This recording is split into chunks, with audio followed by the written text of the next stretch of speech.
मेरी नौकरानी रोज़ मुझे कहती कि डॉक्टर साहिबा आप नाइट शिफ्ट मत किया करें। मुझे उसकी बातें समझ नहीं आई। एक दिन मेरी तबीयत खराब हो गई तो अपनी जगह किसी और को ड्यूटी देकर अचानक जल्दी घर आ गए। मेरे कमरे में चीखने की आवाज़ ही आ रही थी तो घर पर नहीं था, मगर जब कमरे की दरवाज़ा खोला तो सामने का मंजर देखकर मेरी रूह कांप गई थी, क्योंकि कमरे में मेरी छोटी बेटी और वह नौकरानी। मैं कई दिनों से देख रही थी कि नौकरानी बार बार मेरे पास आती और कुछ कहे बगैर ही पलट जाती थी।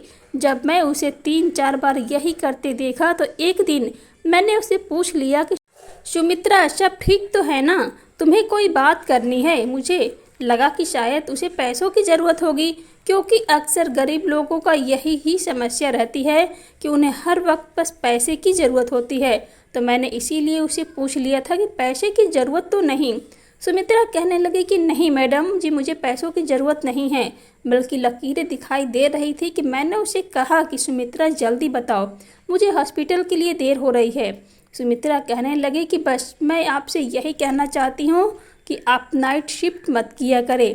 मैं चौंक गई और थोड़ा गुस्से में उसे देखा। उसकी यह बात कहने का क्या मतलब कि मैं नाइट ड्यूटी ना किया करूँ? आखिर वह होती कौन है मुझे यह सलाह देने वाली? मुझे गुस्से में देखकर वह बगैर कुछ कहे ही जल्दी से वहाँ से चली गई थी। मैंने सोचा कि शायद मेरे जाने के बाद उसे घर में ज़्यादा काम करने पड़ते होंगे, इसीलिए वह कुछ बदला बदला सा लग रही थी। इसीलिए मैंने सोचा कि मुझे उस पर नज़र रखनी चाहिए। लेकिन पिछले 4 साल से मैं नाइट शिफ्ट कर रही थी और मुझे इसमें से कोई भी समस्या नहीं होती थी कि अब तो बच्चे भी बड़े हो गए थे, और वैसे भी मैंने सुमित्रा को फुल टाइम के लिए रखा हुआ था कि वह दिन रात हमारे ही घर में रहा करे, और शाम को तो मेरा पति भी घर से चला जाता था, इसलिए मुझे कोई चिंता नहीं रहती थी। लेकिन पिछले कुछ दिनों से सुमित्रा के बारे में मुझे अजीबोगरीब से ख्याल आने लगे थे कि कहीं वह मेरे पीठ पीछे कुछ गलत ना कर रही हो। अगर मैंने अपना साथ वाली औरतों से बातें करते हुए सुना था कि ऐसे ही कोई औरत अपने पति को अपनी नौकरानी के हवाले छोड़कर नौकरी करती थी, तो उसके पति ने उसकी नौकरानी से ही अफेयर चला लिया और चुप करके उससे शादी भी कर ली थी। जब मैंने यह सब खबर सुनी तो मुझे किसी पर चैन नहीं मिल रहा था। एक तरफ तो मुझे अपने पति पर पूरा विश्वास था और मेरा पति ऐसा कुछ कर भी नहीं सकता था, और मुझे उस नौकरानी पर भी विश्वास था क्योंकि वह एक बहुत ही शरीफ औरत है। लेकिन मैंने सोचा कि किसी को बदलते हुए देर नहीं लगती। मैंने अपने पति और नौकरानी पर नज़र रखने का फैसला कर लिया। सुबह देर तक सोई रहती, इसीलिए मेरे पति सुमित्रा के हाथ का ही नाश्ता करके चले जाते थे। मैंने सोचा कि मुझे खुद उठकर उनके लिए नाश्ता बनाकर देना चाहिए और फिर उनके मन का ही काम करना चाहिए था। 6 बजे की सोई हुई दोपहर 2 बजे की उठती थी। लंच करने के बाद मैं अपने प्राइवेट क्लिनिक पर बैठ जाया करती थी, क्योंकि अस्पताल की नौकरी के अलावा मैंने एक प्राइवेट क्लिनिक भी बना रखा था जिसमें मैं गरीब लोगों का मुफ्त में इलाज किया करती थी। क्लिनिक से आने के बाद शाम की चाय पीने के बाद मैं अस्पताल चली जाया करती थी।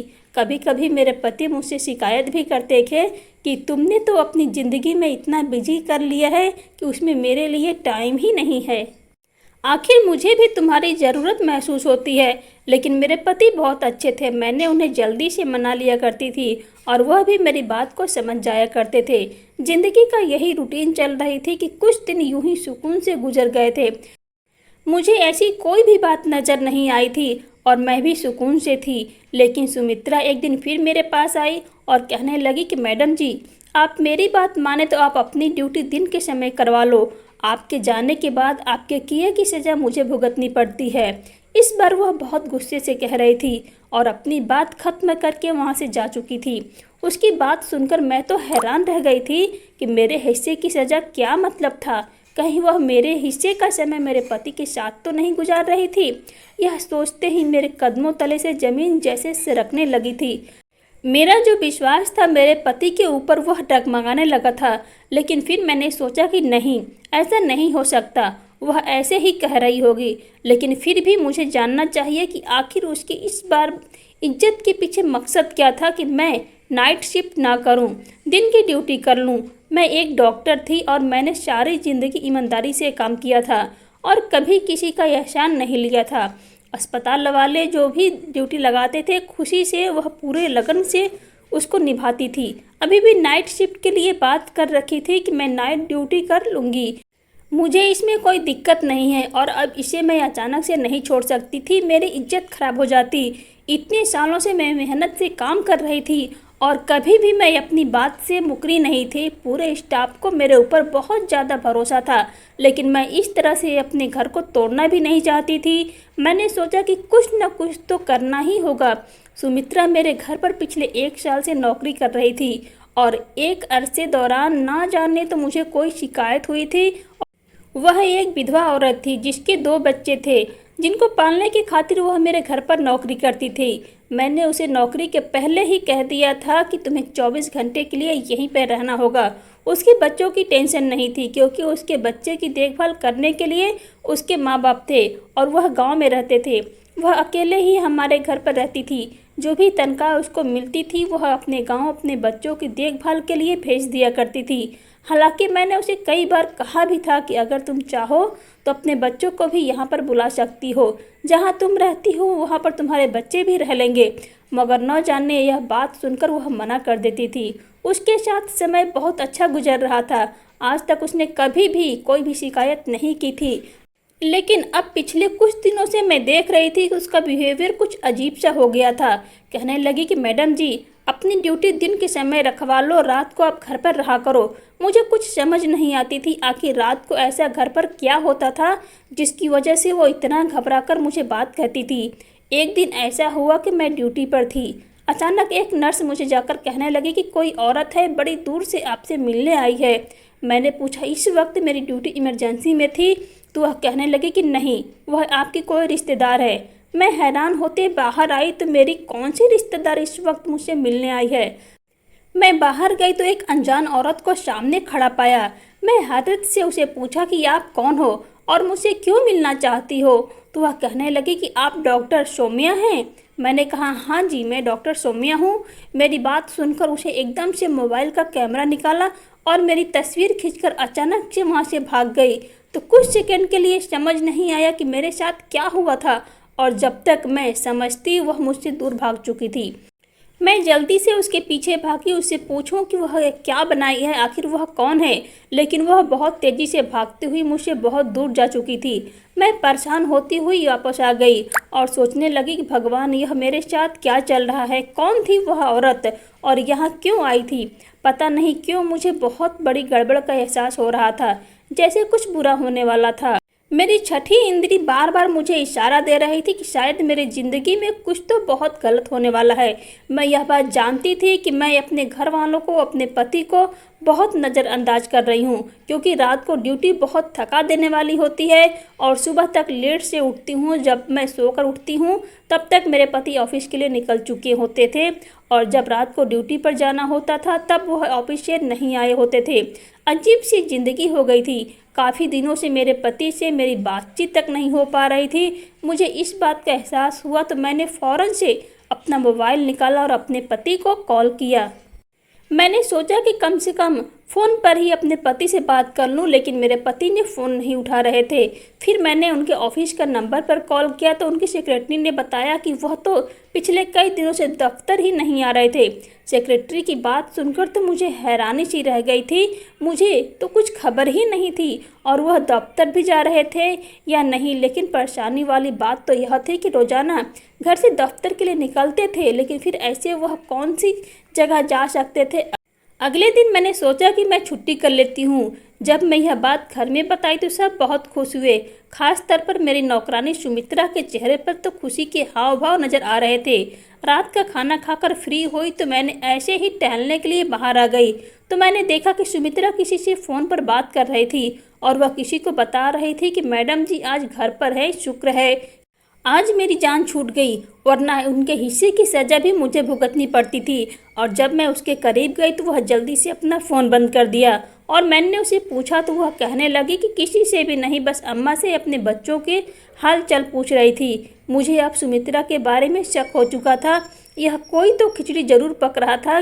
फिर मुझसे कोई ऐसी बड़ी बात छुपा रही थी। कहीं ऐसा तो नहीं कि यह किसी गलत काम में पड़ गई हो। मैंने सोचा कि आज घर पर रहकर देख लेती हूँ कि आखिर यहाँ पर ऐसा क्या है, लेकिन मुझे तो कुछ भी गलत महसूस नहीं हुआ। सब लोग बड़े आराम से सोए रहे थे। मेरा पति मेरी छुट्टी का सुनकर बहुत खुश हुआ था। कहने लगा कि कितना समय हो गया है, हमें एक साथ समय गुजारने का मौका ही नहीं मिला। मैं भी सोचने में लगी थी कि क्या यह सच में खुश हैं या खुश रहने का नाटक कर रहे हैं। मैं उनसे खोजती हुई नज़रों से देख रही थी, कहीं ऐसा तो नहीं कि मेरे घर में जाने के बाद उनका और मेरी नौकरानी का कुछ चक्कर चल रहा हो। इसीलिए वह मुझसे कहती है कि आप घर पर ही रहा करो।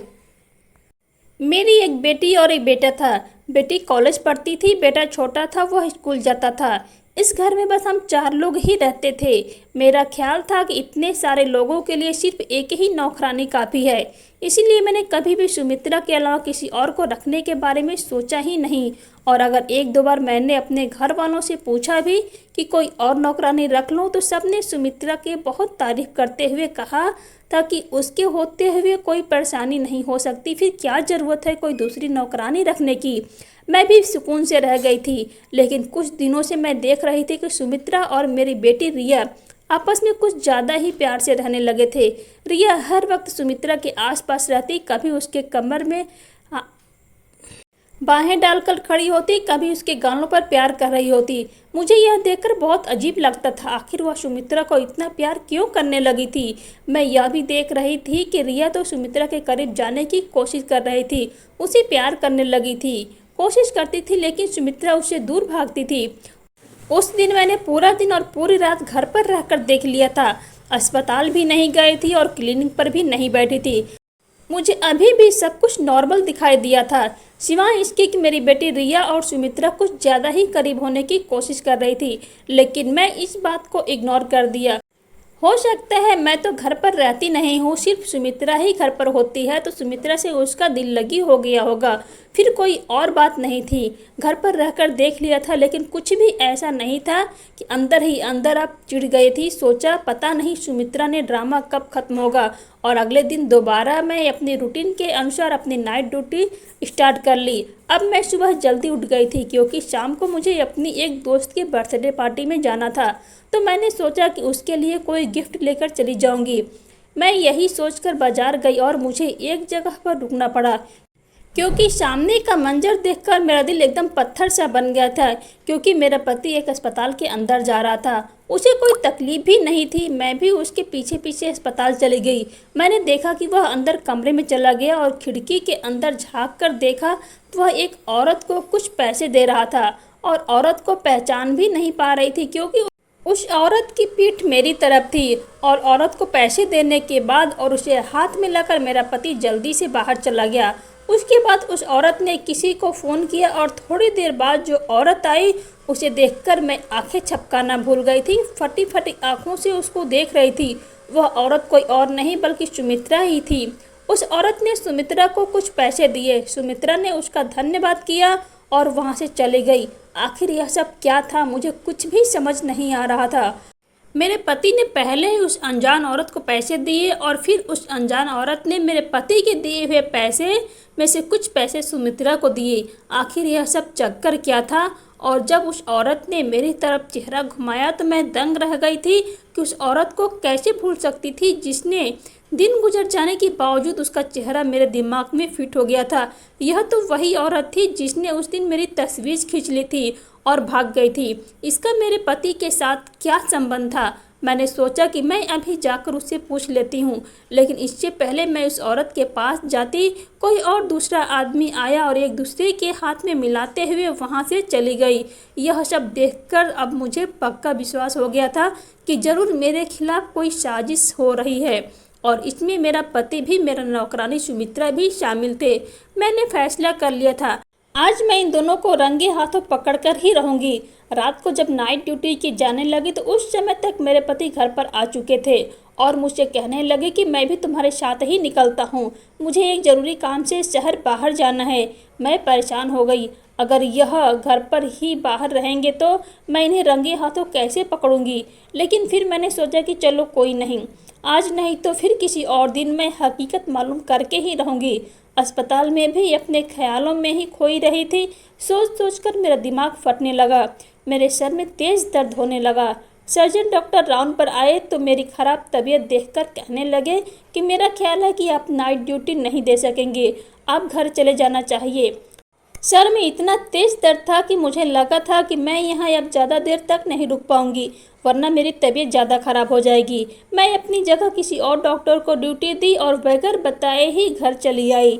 आज पहले ही मैं कभी यूँ अचानक समय पर घर नहीं आई थी। दरवाज़ा बंद था। मैंने सोचा कि उन लोगों को जगाने से अच्छा है कि मैं खुद ही चाबी से अपना दरवाज़ा खोलूँ। शायद मेरे पति अभी तक घर नहीं आए थे क्योंकि उनकी गाड़ी वहाँ पर नहीं थी और मैं अपने कमरे की तरफ बढ़ने लगी, तभी अचानक मुझे चीखने की आवाज़ सुनाई दी। ऊपर से आ रही थी। भागते हुए मैं ऊपर गई तो ठीक से आवाज़ अभी तक भी मेरी छोटी बेटी के कमरे से आ रही थी। मैंने आकर बढ़कर दरवाज़ा खोलने लगी तो एकदम से दरवाज़ा खोल दिया। सामने का मंजर देखकर तो मेरी खुद की चीख निकल गई, क्योंकि वह मंजर तो ऐसा था जिसने मेरी रूह को हिला दिया था। मैंने देखा कि मेरी बेटी नौकरानी को बुरी तरह से पीट रही थी और वह चीखों की आवाज़ ऐसी थी कि नौकरानी सुमित्रा ही थी और मैं जल्दी से आगे बढ़कर उसे हटाया। वह भी मुझे देखकर परेशान हो गई। सुमित्रा जल्दी से मुझे देखकर मेरे पास आई और मेरे पीछे छुप गई। कहने लगी, मैं इसीलिए आपको कहती थी कि आप नाइट शिफ्ट मत किया करें, क्योंकि फिर आपके जाने के बाद मेरे साथ ऐसा ही होता है। और आज यह नहीं बल्कि कई दिनों से हो रहा था। मैंने अपनी बेटी को गुस्से से देखते हुए पूछा कि आखिर तुम सुमित्रा को क्यों मार रही हो? आखिर उसने ऐसा क्या किया है जो तुम यूँ उसे बुरी तरीके से पीट रही थी? तो मेरी बेटी आगे बढ़कर मुझे भी एक जोरदार धक्का दिया और कहने लगी कि आप हम माँ बेटी के बीच में मत बोलो, आप जो भी हो यहाँ से चले जाए। उसकी हालत अजीब सी थी और फटी फटी आंखों से अपनी बेटी को देख रही थी। मैंने कहा, यह तुम क्या कह रही हो? मैं तुम्हारी माँ हूँ, यह तुम्हारी माँ नहीं। मुझे लगा था कि दूसरी तरफ सुमित्रा बहुत बुरी तरह से डरी हुई थी। उधर रिया की हालत भी खराब होने लगी थी। वह गुस्से के मारे कमरे का सामान इधर उधर फेंकने लगी थी। मुझे लगा कि कहीं वह अपने आप को नुकसान न पहुंचा ले। नींद का इंजेक्शन निकाला और रिया को लगा दिया।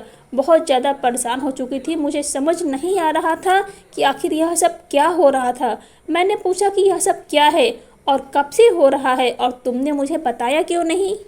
तो वह कहने लगी कि आप मेरे साथ आएँ, मैं आपको सब कुछ बताती हूँ। मैं अपनी बेटी को देख देखकर परेशान हो रही थी। आखिर उसे क्या हो गया है? मुझे पहचानने से क्यों इनकार कर रही है? सुमित्रा उसे कमरे से बाहर निकालकर नीचे की तरफ पकड़कर ले आई। मैं भी परेशान होती हुई नीचे आ गई तो वह कहने लगी कि यह सब कुछ जो भी आपने देखा है वह आपकी वजह से ही हो रहा है, कि आप नाइट शिफ्ट ना किया करें, आप रात को घर पर रहा करें। मगर आप तो सुनने को कुछ तैयार ही नहीं थी। आप याद करें कि आपने आखिरी बार कब अपने बच्चों के साथ बैठकर उनसे प्यार किया था। उनकी बात सुनकर एक पल कुछ चुप हो गई, क्योंकि वह सच कह रही थी। मुझे बचपन से ही डॉक्टर बनने का शौक था, इसीलिए मैंने बहुत ही मुश्किल से अपने शौक को पूरा किया था। मेरे पति बहुत ही अच्छे थे और वह मेरे शौक के बारे में अच्छी तरह से जानते थे, इसीलिए उन्होंने शादी के बाद भी मुझे पढ़ने से नहीं रोका और बच्चे होने के बाद में भी उन्होंने मुझे नौकरी करने की अनुमति दे दी। और शुरू से ही मेरे बच्चों को नौकरों ने ही पाले थे।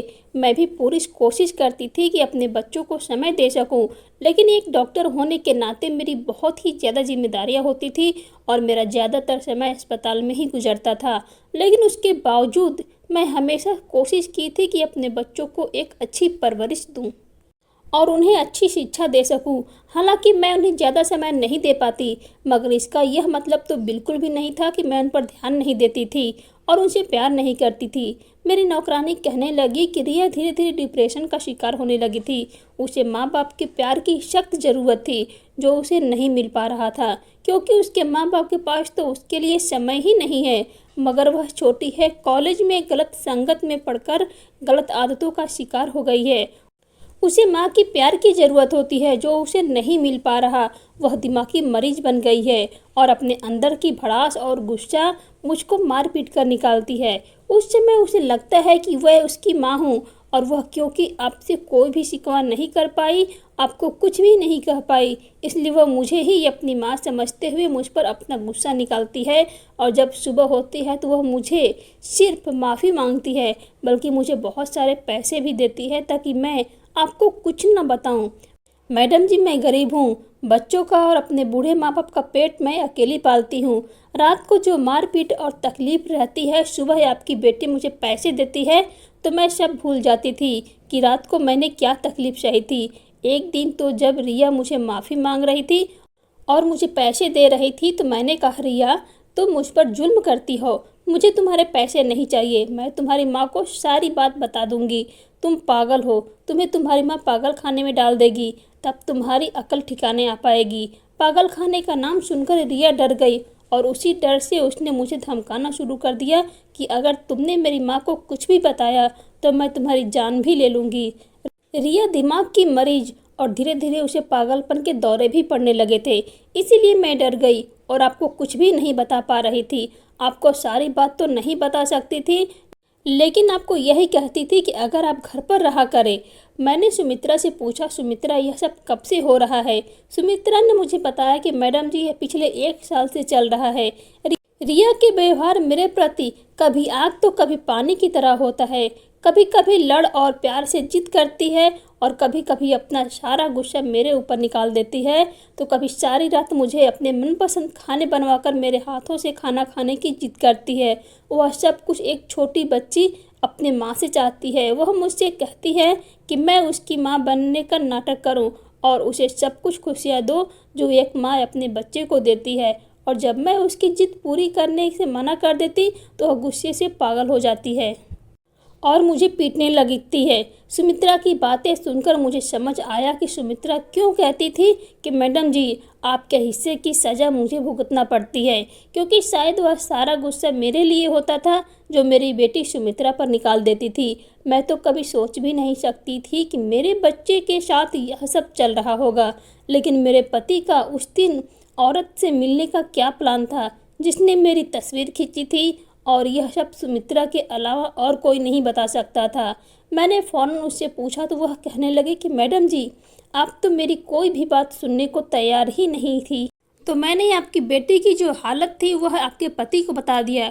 उन्होंने डॉक्टर से बात की और अपनी बेटी की पूरी हालत के बारे में उस डॉक्टर को बताया और डॉक्टर से विनती की कि किसी भी तरह मेरी बेटी को ठीक कर दे। आपके पति नहीं चाहते थे कि आपको इस सब मामले के बारे में पता चले, आप गिल्टी फील करेंगी। विनती की थी कि मेरी पत्नी को इस बारे में कुछ भी नहीं पता चलना चाहिए। वह भी एक डॉक्टर है, दिन रात लोगों की सेवा करती है।